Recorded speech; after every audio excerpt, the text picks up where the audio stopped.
vos, a chavalada nova, estades no compromiso político, non sabes o que sufrimos nós nos anos 70, houbo que executar a Franco, tivo que parecer un accidente, e despois houbo que contrariar unha idea patriótica, española, asentada sobre unha victoria, e entón tiñamos que empezar a falar de un país pequeniño. E a min leváronme, e doime confesalo, pero foi como unha experiencia casi de iniciación sexual. Aquelas confusións da adolescencia que confunde o político co sexual. Despois, a mí non me pasou, A ti non se pasou? Non me pasou. Pois hoxe en día pasa a todo o mundo, non falan máis que de... De sexo, ou de de política. sexo. Non, cando falan de política non falan máis que de sexo. Eu pensaba que era unha enfermedade adolescente. Entón, houve unhas reunións clandestinas, dicíanos cousas. Empezamos a combatir esa idea de que tiña unha unidade de destino non universal España, e despois esa cousa que temos de que nos sentimos moi maltratados, un país oprimido e tenaz, que resiste mirando para outro lado, e que tiñamos un modelo irlandés, que simpatizábamos con todos os países pequenos. Foi unha iniciación sexual, unha simpatía polo pequeno. Pois eu a miña casi podría dicir que fui religiosa, mira ti, porque o primeiro que me parece a mí moi raro foi que eu que vivía nunha aldea moi pequena, que estaba, pois, como estaba ao lado da igrexa, tiña que ir sempre a misa todos os domingos, porque senón que eso quedaba moi mal. Extrañábame moitísimo que naquela aldea en que todos e todas falábamos en galego, a misa fora en castelán. E eu que era así moi directa, pois tamén lle preguntei ao cura por que non nos daba misa en galego, porque a mí aquilo me resultaba moi extraño. E o cura, pois basicamente o que me dixo foi que era que así entendíamos mellor. Entón, eu, que era moi pequena, aquilo non me cuadraba demasiado, non? E foi, para min, a primeira reflexión, o sea, unha rapaza que non tiña na súa familia a ninguén con nin que danzas políticas, nin que militara en ningún sitio, nin que participara en nada, pois realmente foi o que me despertou algo que me parecía raro, o sea, por que non podíamos falar en galego? Entón, o teu pensáchelo todo tisoa. Pensáchelo todo tisoa, Tamén despois axudaronme moito, pero axudoume iso, e logo tamén outra, bueno, habría moitas máis anécdotas, recoñezo que unha parte delas teñen que ver coa lingua, logo, claro, o pensamento evoluciona, non? Pero cando era tamén moi pequena, meu avó enterouse de que nos ensinaban galego na escola, o cal, el que era galego falante, lle parecía unha aberración. Lembro co que nos costou sair para diante para que vos ensinan galego, que iso é un atraso, non? Oxe, a verdade é que creo que hai algunha xente que recuperou o espírito de meu avó, non? Pero para mí foron realmente, eso foi o que máis me impactou, porque non entendía cal era o problema por falar en galego, a verdade. Convivíamos ali nunha escola en que había nenos que falaban galego, nenos que falaban en español, eu nunca me sentín menos, nin entendía ese conflito, pero logo... Como se chamaba esa aldea? A miña aldea... Onde estaba esa escola? O lugar onde estaba esa escola é Oural, que é unha parte de Chorente, que é a aldea na que eu nacín e na que me criei. Un sitio onde había bilingüismo hormónico. Era predominantemente galego, non había bilingüismo armónico. O que pasa é que a xente que falaba español ou galego estaba relacionándose con normalidade.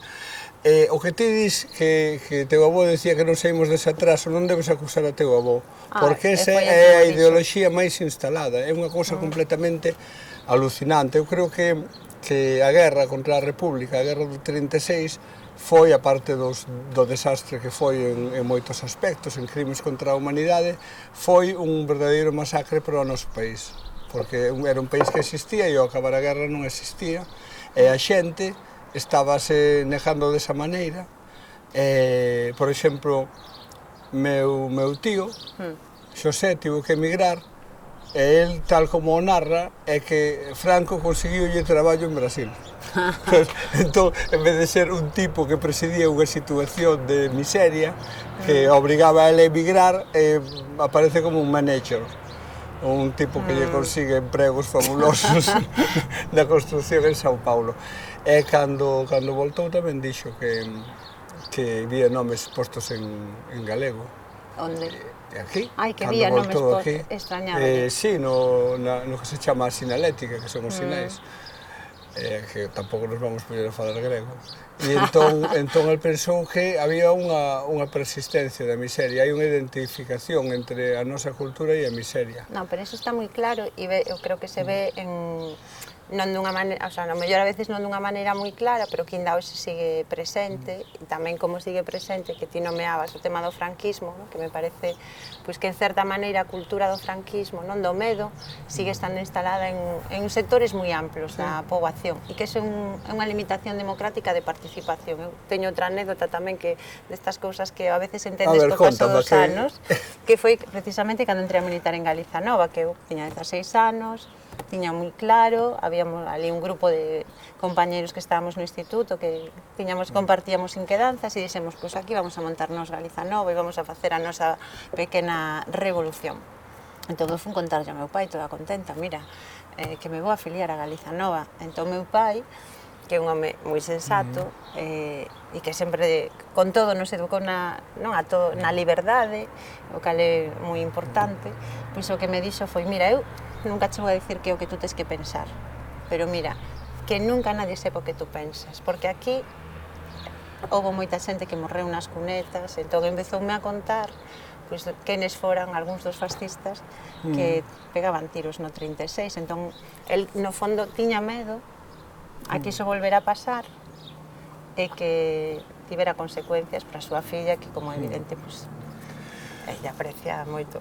Sí, ese medo existiu, pero non che vexo unha idade de pillar eso. Cando empezou a transición e cando nós destruímos o franquismo heroicamente e apuñalamos na súa propia cama ao dictador, non se falaron nunca así? Non, esa é outra historia. Ese xero, es todos, dos anos 70. A verdade é que había unha sensación de que ia a voltar todo igual, que era unha fantasía. Unha fantasía de 5 anos. O que creo que foi que a transición non foi a transición que podía ser, non? Que houve pois realmente un pacto entre as forzas que estaban, algunhas das forzas políticas que estaban loitando en teoría contra a transición con poderes do franquismo, non? E a Constitución, pois ao final consagrou un réxime pois no que ao final pois os responsables do franquismo seguiron estando presentes na xustiza, nos parlamentos, na sociedade con normalidade e ao final pois, os vencedores puideron cos vencidos no 36. Por eso nos tamén decimos que despois de tantos anos o mellor hai que revisar que pasou nese momento e sobre todo porque aí se frustrou a posibilidade de que houbera unha verdadeira ruptura co réxime anterior e creo que había moito medo porque había un movimento nacionalista moi forte naquela altura, tanto en Galiza como en Euskadi, como en Cataluña e que tamén había unhas ansias de liberdade, de mover, non, ese réxime e esa visión, non, desa España una e tal. E penso que, bueno, en certa maneira, o cambio real que nos podemos promover agora tamén pasa por remover en todo iso, non? E como galegos e galegas, decir, si queremos estar no mundo con voz propia ou si queremos romper esos corsés, porque ao final, por lo menos a mí o que me parece que nestos anos non se confunden moitas cousas e é certo que hai máis autopistas que antes, hai máis hospitais que antes e hai máis escolas que antes, pero o país como colectivamente en moitos ámbitos non avanzou, non? Destruíuse moito emprego, sigue habendo emigración, seguimos co mesmo modelo forestal do franquismo, co mesmo modelo enerxético, o sea, temos que facer aí tamén unha mudanza que para min é unha ruptura democrática.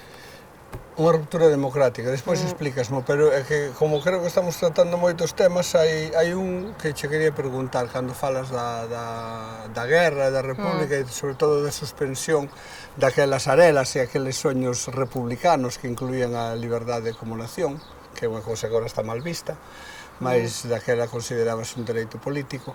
Ti crees que a xente que ten a túa idade ou menos lle interesa o tema este? Interesa a historia de humillación ou que son máis partidarios de empezar un novo tempo, non? Esta fantasía que o pasado non existe e agora aquí estamos cazando Pokémons e podemos votar nas primarias. Bueno, eu creo que hai xente que lle gusta cazar Pokémons, pero que tamén lle interesa a historia, non? Non vexo esa dicotomía... Estás buscando votos entre os cazadores de Pokémon. Non, eu sei que a mí sempre me gustou moito esa serie que que vin algunhas veces na televisión, pero a mí realmente o que me parece pois é que hai unha sociedade a que lle roubaron a historia, e un non pode construir un futuro diferente se non coñece o pasado, non para estar recreándose nel, que a mí me parece que eso de que calquer tempo pasado foi mellor é mentira, pero sí que me parece que hai unha xeración de xente que quere aportar neste momento, que creemos que é necesario cambiar as cousas e que tampouco nos vale que non lo den todo feito.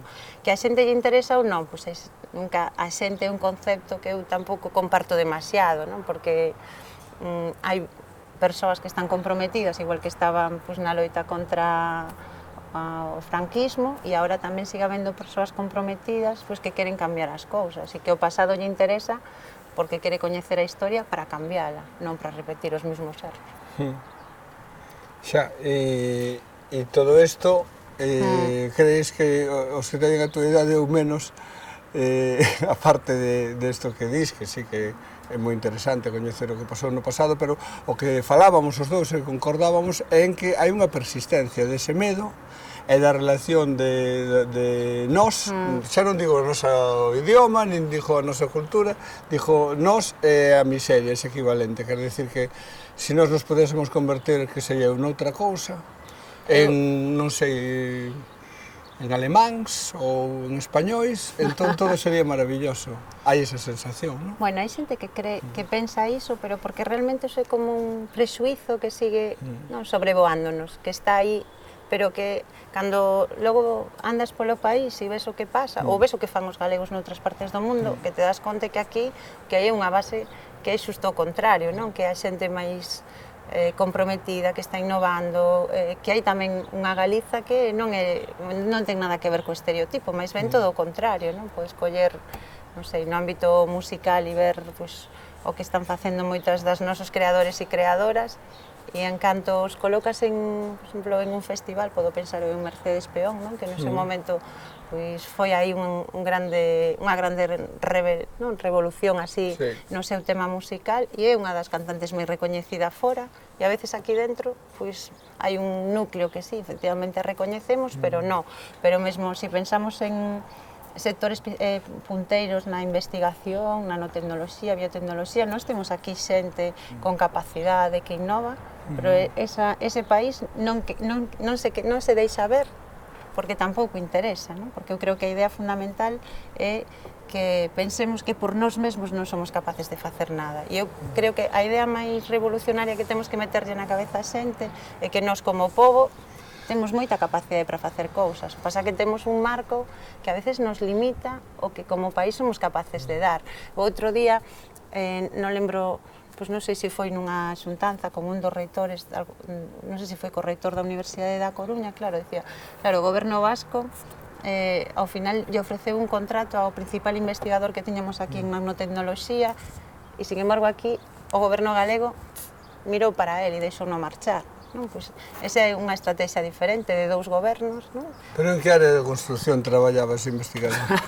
Na moi pequena. Na moi pequena, claro. Na nano. Eso que é unha das grandes revolucións para todo o que ten que ver os medicamentos, que, digamos, das grandes apostas do futuro para que logo ia ter aplicacións en moitos ámbitos. E nós aí tiñamos unha equipa punteira e non la ficharon.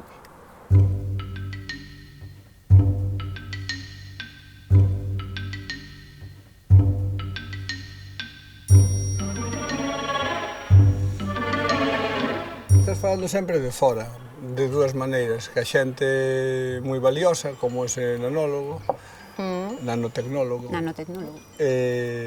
vaise para fora, como tanta xente preparadísima, con esa nova emigración que hai, non? Que de persoas que teñen unha preparación moi interesante, de cousas que nos fan falta aquí, e tamén de produción artística ou incluso produción tecnolóxica, que só se vende fora.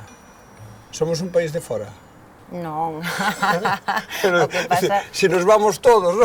Como No, decía, pero sí que hai collemos o orzamento Sí. da autonomía galega, repartímolo, miramos para onde nos dá, para que billete nos dá, se imos para Brasil, para Estados Unidos, e vaciamos isto.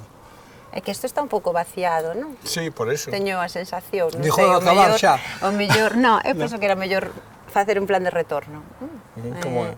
Como é? Pois procurar que a xente teña oportunidades aquí e que poda volver, porque tamén cando vas fora ves que moitas persoas les gustaría volver, pero non ven o marco para poder facelo. Necesitarías ter realmente un país onde se pode crear emprego, se poden poñer en marcha pois ese tipo de iniciativas que ten a xente, onde hai calidade de vida tamén polos servizos públicos que tes. Bueno, creo que son os mínimos que deberíamos de ter como un país que se nos din civilizado. Pois, para min a civilización ten máis que ver con iso. Xa, o que pasa é que si aquí xa non hai ninguén, si está orientado a dos negocios, ao negocio das persoas que son moi maiores e xa non poden traballar, hai que cuidalos, e o negocio dos que veñen un mes ao ano de fora, porque realmente isto é unha maravilla. Eso con pouca xente resolvemos, non? Con moi pouca, non? Sí, persoal hoteleiro, sí, eu creo que camareiros. molaba ser algo máis que camareiros, non? Con todo o meu respeto para os camareiros, que é unha grande profesión, pero creo que o país pois necesita, pois como calquer outro, que o que temos tamén teñamos unha estrategia para que non só vendamos pois peixe. Non só temos que vender peixe, tamén temos que comercializar produtos transformados. Hai unha industria moi potente aí, non? É certo, e que innovou moito, e que temos algunhas industrias punteiras no país, pero ese sector tamén se podería dimensionar máis, e agora mesmo hai ameazas, non? Tamén, porque hai a invasión de produtos de fora que son moito máis baratos, cando se eliminan pois, a obrigatoriedade de que teña que haber unha información sobre a orixe dos produtos, pois está sendo en contra dos nosos intereses, pero logo, por exemplo, a mí sigue me parecendo un grande atraso que teñamos a metade das nosas terras sin cultivar ou reforestadas, cando poderían estar creando moito emprego, alimentos de calidade, que para min é unha das grandes preocupacións tamén que a xente teña unha boa alimentación, porque creo que dese debate non se está falando moito. Eu, sempre que viaxo por aí, o que me quedo abrallada é de como os países que nós temos no noso imaginario como os máis avanzados, non? Vai a Francia, vai a Holanda, ali non hai un metro de terra que non este traballado, e hai unha agricultura moi potente e tamén unha industria transformadora. Nos deberíamos de aspirar a que esas cousas tamén pasaran en Galiza, porque temos condicións para poder facelo, e ademais poderíase crear moito emprego e de moita calidade, non? Ou, eu que sei, podemos falar do monte, que só falamos del cando arde, pero logo a ninguén lle interesa, ou parece que a ninguén lle interesa realmente a política forestal que se fai, non é un tema de debate. Eu vi no Parlamento, cando falábamos do tema forestal, e como que parece que aí non hai unha riqueza importante, cando realmente é unha mina natural, non? O que poderíamos non ser a nivel forestal, e sobre todo de apostar, non, por outro modelo que non este subordinado á ENCE e á política do eucalipto, sino que aposte por especies propias, tamén que creamos que hai que transformar produto, non? Creo que mellor que o IKEA era que nos fixéramos os mobles en Galiza e os vendéramos, e ao final nos sexamos consumidores low cost dunha multinacional. Xa, o que pasa é que iso teria que ser posible, non? Eu quero volver ao do... É posible vender máis barato que IKEA? Pero o obxectivo é que a xente poda comprar móveis máis caros que os do IKEA. Non? Eso está moi ben, que teñamos máis pasta. Eu creo que ese tamén é o modelo, porque o modelo low cost, a verdade, como futuro, a min non me xenera ningún interese. A min interesa máis o da alimentación. A veces facemos esas contas a este pimento. Este pimento canta gasolina gastou para chegar aquí. Claro, que ese é o marco. Para min é primeiro dos grandes debates, non? Porque hoxe falamos moito de todos os problemas de enfermidades que hai, e creo que hai moi pouca preocupación nos gobernos porque a xente non enferma. non? Creo que esa debería de ser a primeira política, e aí unha parte pois, é o estilo de vida de cada quen, as condicións laborais que habría que melloralas moito, pero despois tamén está a calidade dos alimentos, porque se está comendo moitos alimentos que son alimentos, o sea, que están producidos en unhas condicións que pasan moitos controis, pero que eu creo que tanto abuso de pesticidas e demais non é positivo para a saúde das persoas. E nós aquí teñamos condicións para poder crear e producir moitos alimentos, alimentos de calidade, alimentos que non temos que mover por todo o mundo para poderlos consumir, estaríamos pues, creando un doble beneficio, non? Para o país, para a xente e para, bueno, un triple, porque tamén para o medio ambiente. Pero eso sí hai unha especie de orgullo de que a cousa de aquí é moi boa, que xa sabemos que eso é discutible. En Francia os produtos da terra tamén son de altísima calidade. Sí. Mas hai ese orgullo, coméntacho calquera nun bar, discútese, infórmase aos turistas de que aquí temos uns pimentos boísimos que viñaron de Palestina, ou calquera outra información inexacta que se dá. Estamos moi contentos do noso marisco, pensamos que en Estados Unidos non se dá o grelo. Afirmámolo, se o grelo é unha cousa exclusiva daqui. E despois ese orgullo que é verbal non se transmite en algunhas persoas, sí, pero falta unha cultura de procurar asegurarse de que eses produtos. Eu xa non digo só Galicia, estou me poñendo completamente xeométrico con un radio de 100 km desde a miña aldea. No, que incluye... Ti colles a Eurorrexión? Sí. No. Sí, o que sexa, sí, Zamora, vale, Velilla del Río Carrión. Claro, Ponte da Lima tamén. É unha cuestión de proximidade, non?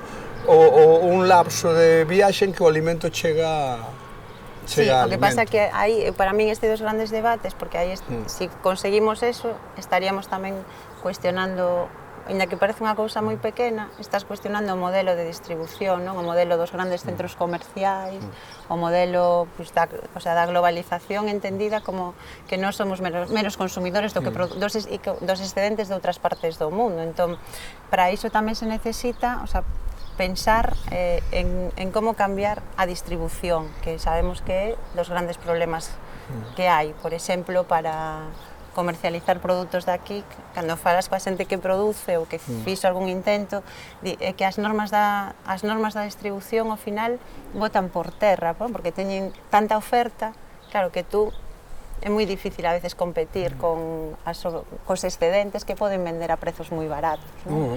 Entón, aí tamén, claro, habría que facer unha aposta, eu creo que primeiro moi clara por o produto os mercados de proximidade, que aí estaríamos recuperando algo importante na vida de moitos, nas vilas, nos povos, nas propias cidades. Hai algunhas experiencias pequenas que xa están funcionando, ainda que se xan a nivel micro, non? De produtores ademais que veñen directamente, co cal está se levando moito as rendas desas persoas, e creo que iso é positivo, ainda que sabemos que iso vai a ter unha escala máis pequena, non? Pero tamén habría que poñerlle, pois, o mellor outro tipo de normas á distribución, controlar máis que non haxa, pois, abuso de quen está producindo, non? Uns prezos mínimos, non, cando falamos moito para o leite, creo que tamén deberíamos de falar de outros produtos que se poderían dar no país e que teríamos unha base aí para crear emprego e non ver as nosas terras a monte, que como está hoxe en día. Sí, están así. Parece ser que o que valeu non vale actualmente. O que pasa é que... Bueno, ten que valer de outra forma, non? Porque tampouco creo que nós teñamos que repetir o pasado. Eu coñezo ben a vida do rural e sei que era unha vida moi dura, e un país que quere vivir da agricultura non pode vivir del como hai 100 anos. Perfecto, como é entón? Home, pues tens que ter unhas condicións laborais, tens que ter unhas rentas mínimas, hai que favorecer un cooperativismo, que a xente se una, non? Para, digamos, poder ter uns turnos de traballo, mesmo empregados e empregadas nesos sitios. Bueno, creo que ese é o modelo e non o modelo de un só producindo, que tamén pode ser viable, pero pareceme que é máis factible por a outra vía, non? E con máis mecanizada, digamos, a actividade que se pode facer no campo, porque é unha vida moi dura, moi dura, eso non... Non me recomendas?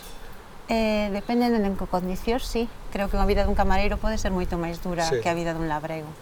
Sí, Ainda que na mellor a veces polo tipo de pasado deste país, no imaginario colectivo, eso se siga asociando co peor que un podía ser, non? Pero realmente vive mellor un labrego hoxe que a maior parte dos camareiros deste país e sobre todo os que contratan para facer o verán, que moitos deles teñen unhas condicións que a mellor non sei se nos sentaríamos en todas as terrazas dos bares que nos sentamos e os superamos.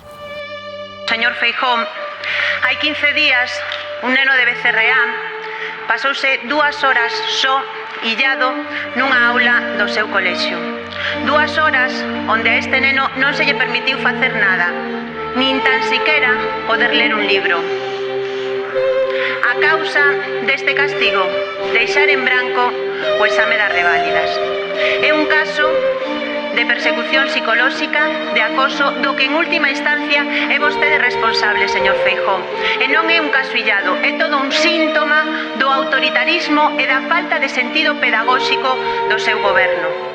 E hoxe o Bloque Nacionalista Galego quere agradecer ás nais e aos pais, aos profesores e profesoras que fan o que vostede é incapaz de facer, defender un ensino público, dar a cara por unha educación de calidade e democrática, porque eles saben que o que está en xogo é o futuro e a educación dos seus fillos e fillas. Ese espírito é o que ten que estar na presidencia da Xunta e non vostede. Pero afortunadamente, outubro está a volta da esquina e, señor Feijóo, vostede non vai aprobar a reválida. A nós o que nos gusta é falar de comer. Home, ese é o gran tema deste país. E entón, despois de falar de produtos de grande calidade, de mellora da productividade para que sexa negocio, por decirlo de alguma maneira, é porque a xente que vive pois de producir alimentos pois teña unha vida digna, uns salarios e unhas condicións de traballos dignos.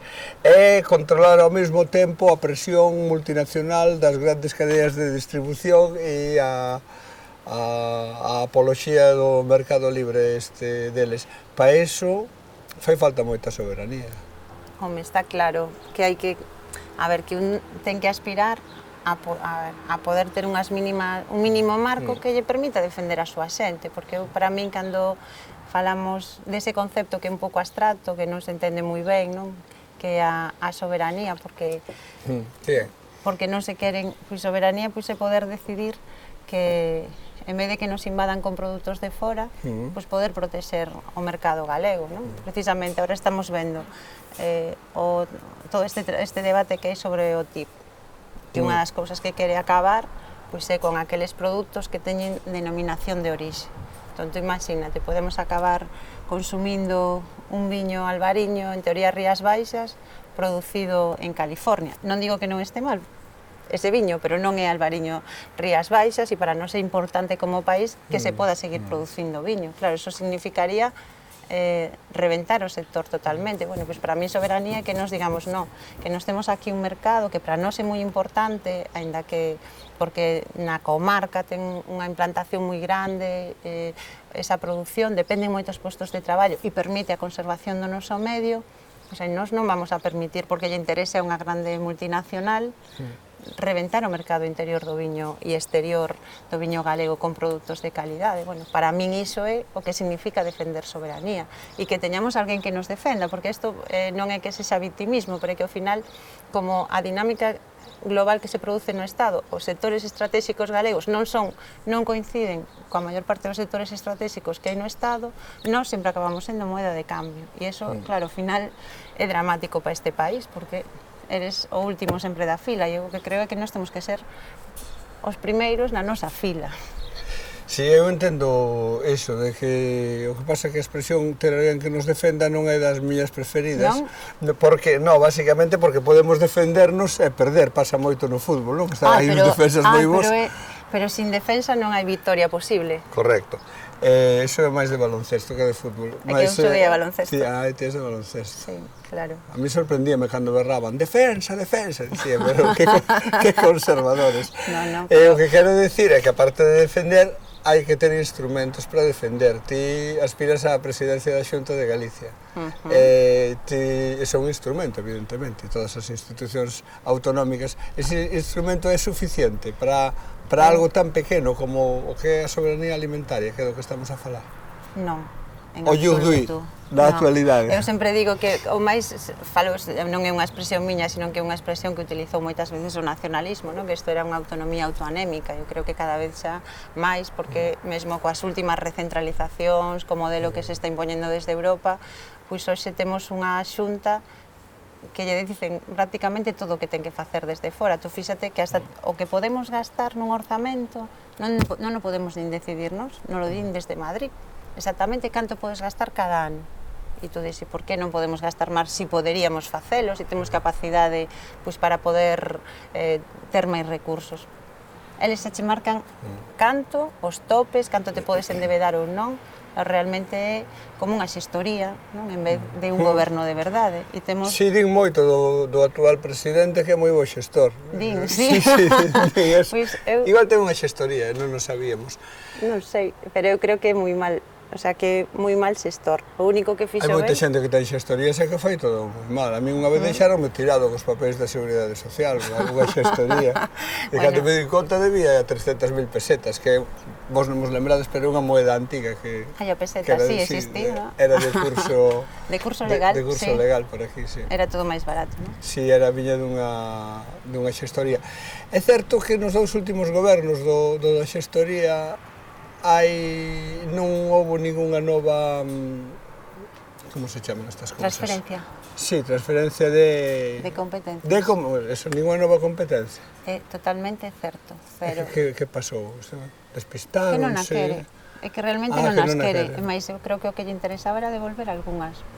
Para que non quere gobernar e que o que lle interesa é estar todo o día de plato en plato ou facendo oposición da oposición, que é o que mellor fixo Feijóo, pois algunhas as devolveu, como esta de non defender nin tan siquera pois, as competencias que tiñamos, non? É curioso, vamos, que teñamos un presidente que non quere máis competencias e que mesmo algunhas das que ten tampouco as exerceu. Estuvémolo vendo aquí con moitas das crises que houbo en sectores productivos. Sí, deso quería falarche. Non utilizou nin as ferramentas que ten, porque unha vez, ainda que non teña competencias, pode plantarse nos sitios e dicir, aquí estamos. E eu son o presidente de Galicia e aquí ao sector lácteo pois hai que defendelo, ou o noso sector pesqueiro, cando están impoñendo medidas que van en contra dos nosos intereses. A veces fixemos máis no Parlamento Europeo o BNG e con un escano que non temos durante toda a legislatura que todo o resto. O que para min é sintomático, podía decir que eso é sintomático de que non somos os mellores e os que máis traballamos e somos moi traballadores e moi traballadoras, eso está claro, pero o que é sintomático é do desleixo e da despreocupación que hai en quen está nas institucións, non? Total, como é o de todos, eu se sigo bañando eleccións dame igual o que lle pase ao país, a mí que me parece dunha frivolidade que ao final ten moitas consecuencias realmente para a vida da xente. Si, nos últimos anos houve como a ruptura, bueno, era como unha borbolla, non? Onírica da sociedade do benestar e houve moita emerxencia social, houve casos próximos á desesperación, sempre se sinalan os mesmos, non? Que a crise da estafa, hai que dicirlo, non? Da estafa que son sometidas persoas que mobilizan os seus aforros, que houve un xogo, non? Que se chamou así vulgarmente as preferentes, e houve emerxencia sanitaria, que eu creo que é o único polo que respetamos ao Estado, polo menos aquí, é porque se inventou un sistema de sanidade xeral e universal. E entón houve indicios, e por desgracia houve manifestacións, non? Como o caso da hepatite, que demostraron que eles non están para iso, non están para atender esas cousas. A Xunta de Galicia actualmente non está para atender nin a persoas que lle rouban, nin a persoas ás que deixan morrer, ou se non nos deixan morrer parece. Eu o que valorei, o sea, o que a mí me parece que, por lo menos a mí, o sea, que me impactou, non? En certos momentos foron casos moi concretos de xente que conociches precisamente por ter responsabilidades políticas, persoas que estaban desesperadas, porque para min o da hepatite C foi unha cousa, o sea, que me pareceu dramática, como un goberno pode decir frivolamente, como dixo Feijóo en algún momento, que foran 2 ou 3 casos, o sea, e que 2 ou 3 casos de persoas que morren porque hai un medicamento que existe e que non lle dan polo que é unha minucia para un orzamento do Estado ou por unha negociación fría con unhas empresas farmacéuticas, iso pareceme volver á lei da selva.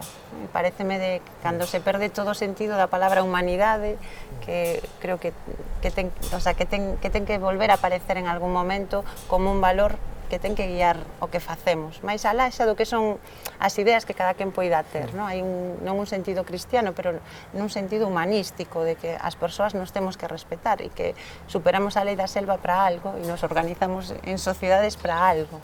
Entón, para min o caso da hepatite, o sea, que foi a demostración, o sea, de como estamos ante tecnócratas que lles dá igual o que lle pase a xente mentre se cadren as contas ou mentras podan aforrar por aí para logo ver como lle dan a banca, porque se non houbera para os da banca, pois ainda poderíamos ter o debate noutros termos, non?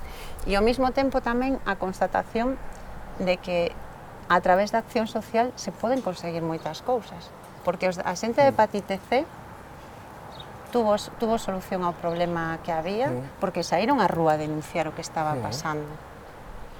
A xente das preferentes tivo solución parcial, que non total, pero tuvo solución parcial porque houve unha loita e porque tamén houve acompañamento político nas institucións que amplificou o que estaba pasando. Eu creo que iso é das leccións máis importantes que eu levo aprendido desde que formo parte do Parlamento e que creo que nunca debe perder de vista, que cando O sea, que, ainda que existan as institucións, existe un traballo por abaixo e unha organización da sociedade en torno a plataformas, poden ser por intereses concretos, ou na defensa de cuestións como é a sanidade pública con carácter máis xeral, que son fundamentais que existan para frear moitos dos recortes. E eu aí, desde logo, o que máis me impactou foi a frialdade coa que actuaron ante esos casos. E onde eu estou convencida, isto mellor non, pero o que había detrás da solución é un cálculo electoral, porque os das preferentes, se non houber eleccións en 4 anos, o mellor non tiñan solucións. E logo o grave é tamén como se taparon algunhas das consecuencias, porque houve xente que se suicidou. Sí. E iso ninguén vai xulgar aos responsables desos suicidios. Si, no caso do Albi é o mesmo, non estou tratando de decir que teñan un relato de maus destos, de viláns, de masmorras e dragóns que teñan a culpa da hepatitis C e do accidente do Albi e das preferentes. O sorprendente é a falta de empatía que manifestaron, a parte do desinterese práctico. Despois hai unha parte que é un pouco emocional, non? De comunicarse, non me tocaba a min. A mí iso lembrame un conto oriental de que hai un tipo que vai polo campo, que sei, Buda ou Ho Chi Minh, un destes, ou Bolleti. Entón van por aí, ve que hai unha casa en chamas, está todo o colmo a arder, porque era destas cousas antigas de palla, e olla pola xanela para avisar, para ver se hai alguén, e está a xente facendo o almorzo, lendo nun libro, outro está a falar por teléfono e dille: oíchedes que está ardendo a casa. E digo os outros: métete na túa vida, eu teño máis que facer, teño que acabar de cocer isto e teño ainda que facer 3 chamadas, non? E entón ese choque, ese conflito entre a urxencia, o que fai falta e a rutina, manifestouse dunha maneira extraordinaria. Eu teño que facer isto. Pasou nun programa de televisión, vin a este bombeiro da Coruña, que lle mandaron cortar unhas cadeas para poder botar a unha señora da súa casa, probablemente porque cometer algún crime, tipo non pagar ou así, e entón, el, non sei, provocoume moita simpatía. Normal, o chaval que el explicábase con absoluta naturalidade. Eu son un bombeiro e a min, cando me chama esta profesión, cando teño vocación, penso noutro tipo de asuntos, penso en persoas que están rodeadas polas chamas e en nenos que van a afogar, en jatiños que están enriba dunha pola e que se cae matas. Non estou pensando en facerlle o traballo a un banco, que era o que lle pediron naquela ocasión. Entón, no programa de televisión que eu vin, tiño ao lado unha deputada do Partido Popular, que non podo reprimirme en decir o nome, porque... Pensei que ibas a decir que non te acordabas dela. Non, é que o que duvidei era da súa existencia real. Dixe, hoxe en día na televisión hai tantos trucos que esta tipa non pode ser de verdade. E xa o nome é como de conto. Xa sei que ela nunca vai ser famosa, dame pena de comentarcho aquí, Tristana Moraleja. Tristana Moraleja, sí, o nome de conto. Extraordinario. Tiño unha flor así de grande aquí no programa de televisión e digo, esta é unha actriz, pero mira que coñezo actrices galegas, bueno, non parecía galega. E era galega? Era pola Coruña, ahora que sexa galega extrañame. Non creo que tampouco lle puxeran Tristana polo filme de Buñuel. Pode ser máis pola novela de Galdós, claro. Porque non tiña idade de ser unha influencia de... E entón, ela, dicíalle ao bombeiro, que non me lembro como se chama, ves, lembro de Tristana e non me lembro do herói do filme, dicíalle algo con iniciais, tipo TPR, se dentro das túas TPR se está a cortar cadeas, ti tes que facelo. Entón, aí vin o choque entre o real, non? A historia, as persoas, os seres humanos, e alguén que sabe unha cousa que está escrita nun papel. Que logo queda moi mellorada pola flor e por chamarse Tristana. Podémoslo levar filosóficamente a que a xustiza, non? E cal é o deber, non? E como se relacionan o deber e a xustiza. Eu teño unha cousa moi clara, que no caso deste bombeiro, pero tamén de moita outra xente antes, ou cando hai leis inxustas que están ao servizo dunha causa que é indecente, incumplir as leis é absolutamente necesario para que haxa xustiza. Así o fixeron este bombeiro, que mesmo estuvo ameazado con sancións e que poñía en risco o seu traballo, ou así se podería tamén ter que facer para solucionar outros problemas. Ahora falamos moito, e comentábamos antes co tema dos recortes, que pasa coa sanidade, coa educación, coa lei de dependencia, que ao final a quen lle están impactando son a persoas de carne e oso, que cada quen sabe o que ten na súa casa detrás. Pois agora, por exemplo, para poder decir que non facemos máis recortes, teríamos que ser insumisos. Eu sería insumisa de moi boa gana, porque creo que estaríamos facendo algo realmente importante. Decir, é que non nos vale que nos digas que hai miles de millóns de euros para salvar a banca e que non hai cartos para pagar a sanidade e a educación. E me dá igual que haxa unha norma europea que se inventan 4, que son os que están provocando todo este caos, porque o único que queren é ver como desmontan os servizos públicos para facer negocio coa sanidade, coa educación ou coa dependencia. Eu creo que o interesante é que neste momento, se queremos cambiar algo, vamos a ter que cuestionar o marco. E quen diga que non está disposto a cuestionar o marco, o que nos está dicindo que non está disposto a cambiar nada.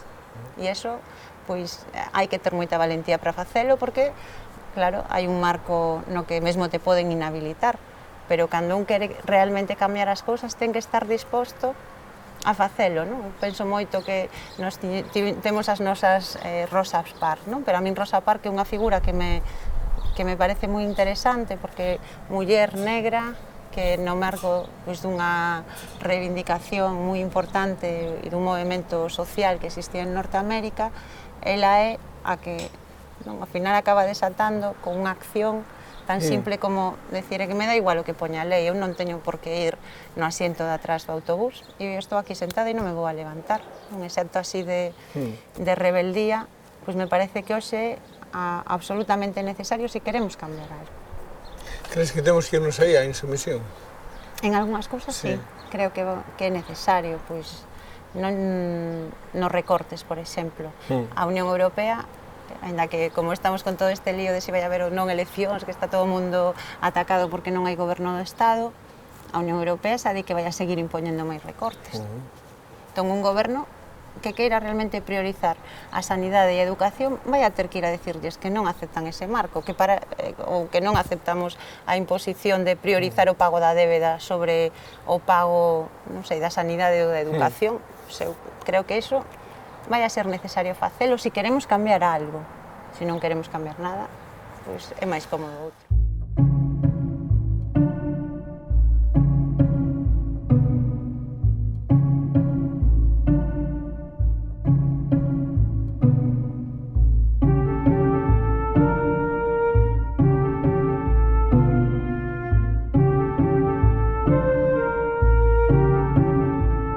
estamos falando de cuestións xerais, que se podía estar falando nun bar, que hai a xente máis preparada está nos bares e nas barberías. É unha pena que non interveñan na acción política persoas que teñan a solución para casi todos os problemas. Quédame moitas cuestións que lle podemos ofrecer á xente que está fora e está chea de valores, de iniciativas, e que comprobino este verán botan moitísimo de menos este país, que lle podemos ofrecer para que volten e que nos dé un emprego. Eu penso que moita desa xente había que pensar en facer un plan realmente de retorno de todo o talento que hai fora do país, non? E ver por sectores económicos, que localizar a toda esa xente, non? E ver realmente de poñer en marcha tamén axudas e proxectos para que teñan alicientes para volver, porque moita xente non está pois, en Londres, nin en Hong Kong, nin na China, porque teña interese en estar ali, sino porque moitos é onde tuveron a súa oportunidade. Entón, nós temos que crear o país para esas oportunidades e o país necesita desa xente, porque o grave é que nós tamén, ao final, estamos exportando un talento que necesitábamos para pois, poñer aquí a apostar por a innovación, por o talento. Creo que esa teria que ser unha tarefa urxente.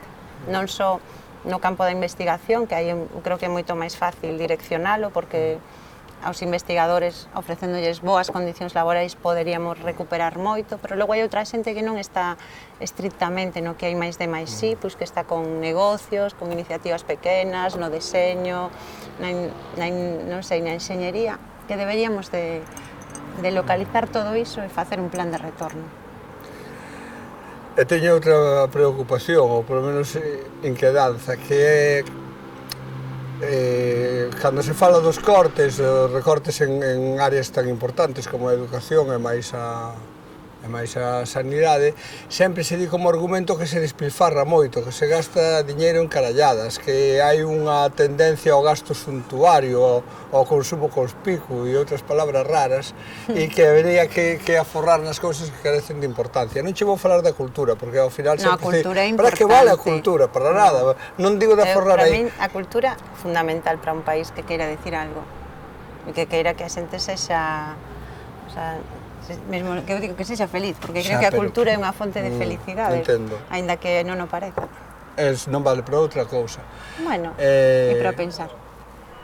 Para a felicidade e para pensar, vais a ter que dar a razón. O que pasa é que non podo tratar este tema porque parece que hai de lo mío.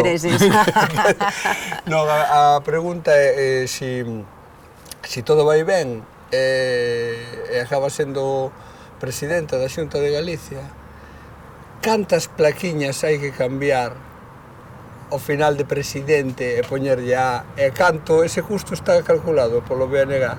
Pois ainda non, pero... En todos os documentos, placas e eso, presidenta. O que habría que facer é quitar todas esas placas, non? Para a maior honra desos expresidentes e dos seus egos, e poñer a placa que para min é a máis importante, que quen fai as cousas é o pobo que paga cos seus impostos, e a quen hai que recoñecer, porque eu non sei, sempre me resultou hasta un pouco ofensivo, non tanta egolatría. Tedes vos algunha placa por aí cerca na vosa comarca preciosa que tamén habría que retirar, ainda que sexa de competencia municipal. Moi ben, e o outro, o trastorno que sería que unha muller ocupase a máxima responsabilidade política en Galicia?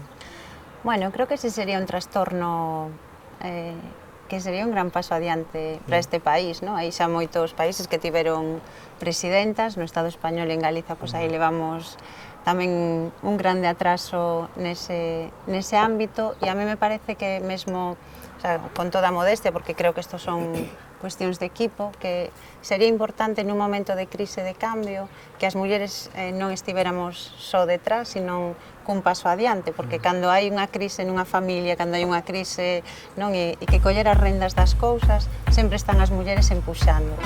Señor Feijóo, a semana pasada, mentres vostede estaba viaxando ao Caribe, en Galiza coñecíamos os últimos datos da pobreza. Silencio, por favor.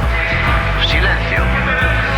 De que Galiza fala vostede cando nos pregoa a boa nova de que estamos saindo da crise?